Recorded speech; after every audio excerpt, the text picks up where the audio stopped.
In the previous video, we discussed how to set fog zones.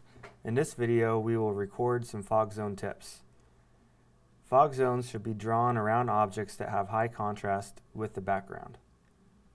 Good candidates for fog zones include light poles, traffic signs, business signs, and stone markers.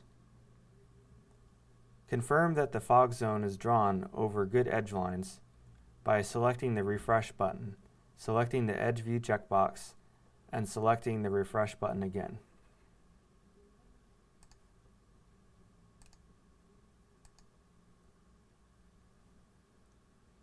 You will quickly see if the fog zones you have drawn are covering good edge lines or not.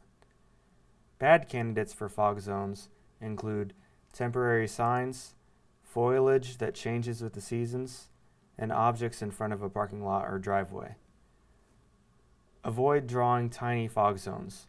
Make them large enough around the point of interest to allow for camera shake.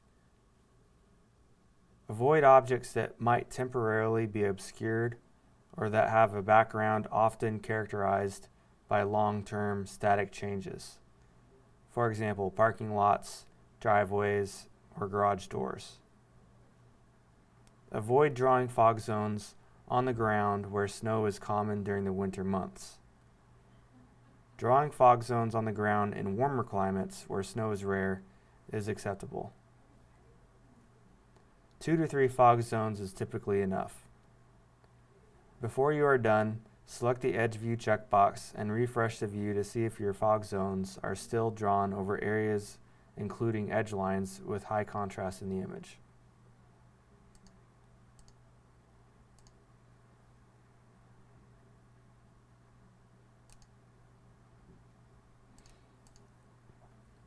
Remember that any changes you make will not be saved until you select the Update Intersection button.